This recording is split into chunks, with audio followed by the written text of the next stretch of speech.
Hello everybody, welcome back to my channel. In today's video, I'm going to be showing you guys all the books that I've read this year. So, let's go. Okay, so the first book we have is License to Dream. Honestly, I really like this book. I think I'd give it a solid 7 out of 10. Because it definitely wasn't my favorite out of all the books, but I still really enjoyed it. I will read the back for you. When frustrated accountant Mariel wins some money, her lifelong dream suddenly becomes possible. She quits her job to buy a house in Australia where she can combine her love of the outdoors with her love of the outdoors with her ambitions as a budding artist. Ben had dreams too, but they've been on hold in the years since his wife's death. When circumstances force Mariel and Ben to share a house, together they might just find a way to save and then unite their dreams. So I would definitely recommend this book if you like books that have to do with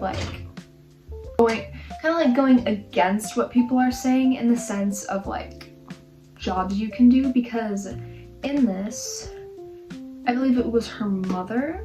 Actually, hold on, spoiler alert. It was her mother who, okay, so she basically didn't believe that art could be a real career. And so she wanted her to become an accountant. And while she did do that, after, incidents happen, that stuff, she ends up quitting that job and, continuing with her art career. So, yeah. I'd say a solid 7 out of 10. The next book that I read, it is called Night Shift. I love this book. I think I have to give it a solid, 9 out of 10. It's basically a typical romance story, if that makes sense. Anyway, basically it's like a shy bookworm and then captain of the football team. So I will read the back for you guys. Typical romance novel trope. Shy bookworm spends her nights working in the library until the local hot guy walks in, persuades her to take off her glasses and let her hair down. And passion ensues. Never gonna happen, right? That's why rom-coms are just fantasy, at least until you're reading one. Kendall Holiday doesn't like parties, so she spends her Fridays at the campus library working the night shift. And to help her survive the long hours, there's nothing better than disappearing into a steamy romance novel.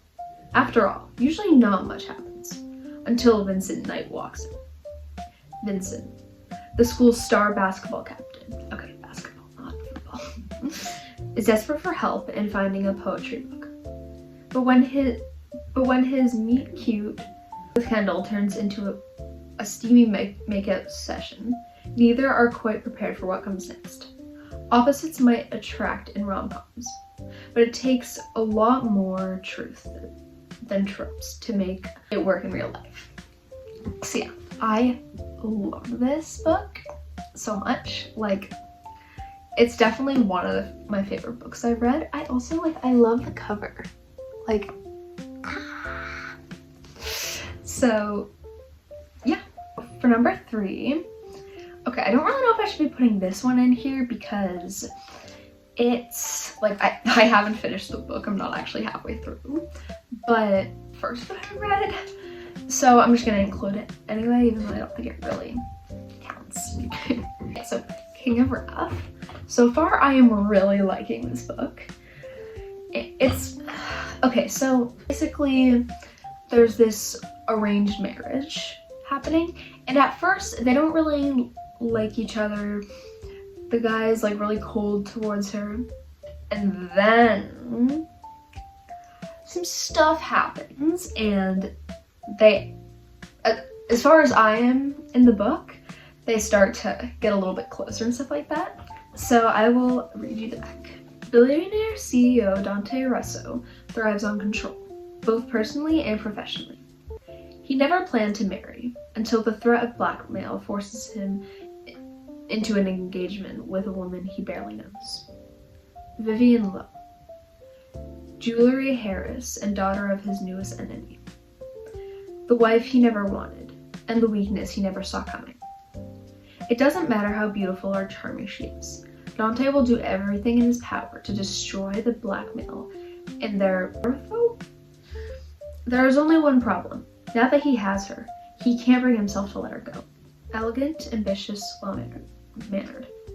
Vivian Lowe is the perfect daughter, and her family stick into the highest echelons of society. Marrying a blue-blooded Russo means opening doors that would otherwise remain closed to her new money payments. While the rude, elusive Dante isn't her idea of a dream partner, she agrees to their arranged marriage out of duty. Craving his touch was never a part of the plan. Neither was the worst possible outcome, falling in love with her future husband. I have been loving this book so far, so if you like books that are like this, I think this is definitely one to do. For the next book, we have Every Summer After. Oh my goodness, I loved this book so much. Like, every day during class, I was looking forward to reading this. I loved it. I will read the back for you. 6 summers to fall in love, 1 moment to fall apart, a weekend to get it right. They say you can never go home again. And for Persephone Fraser, ever since she made the biggest mistake of her life a decade ago, that has felt too true. Instead of spending glittering summers on the lakeshore of her childhood, she stays home in a stylish apartment in the city, keeping everyone a safe distance from her heart. Until she receives the call that sends her racing back to Barry's Bay and into the orbit of Sam Florrick, the man she never thought she'd have to live without. For 6 summers, through hazy afternoons on the water and warm summer nights, working in his family's restaurant, Percy and Sam had been inseparable. Eventually, that friendship had turned into something more before it fell spectacularly apart. When Percy returns to the lake for Sam's mother's funeral, their connection is as undeniable as it always has been. But until Percy can confront the decisions she made, they'll never know whether their love is bigger than the biggest mistakes of their past. Told over the course of 6 years and 1 weekend, Every Summer After is a gorgeously nostalgic book at love and the people and choices that mark this forever. This was one of my absolute favorites. I love this one so much. It's like kind of similar to The Summer I Turned Pretty, and in some ways, not completely, but I think it's just the fact that it's like they're 2 brothers. There's a girl that moves there for summer or something like that. You know, just makes it kind of similar. 9.5 out of 10. I love this book. For the last book on my 2024 book read list, November 9 by Colleen Hoover. I really don't say the names of the other ones. Oops. I love how white the pages are. I love it. Also, yeah, I love this book so much. So I'll read it back for you. Fallon meets Ben, an aspiring novelist, the day before her scheduled cross-country move. Their untimely attraction leads them to spend Fallon's last day in LA together, and her eventful life becomes the creative inspiration Ben has always sought for. Over time, amidst the various relationships and tribulations of their own separate lives, they continue to meet on the same date every year, until one day, Fallon becomes unsure if Ben has been telling her the truth, or fabricating a perfect reality for the sake of the ultimate plot twist. Can Ben's relationship with Fallon, and simultaneously his novel, be considered a love story if it ends in heartbreak? I also love how this book was written, especially how the chapters worked. The next summers. I think that's how it was. I believe. But yeah, or not summers, sorry, the years. But yeah, I loved it so much. I definitely recommend this.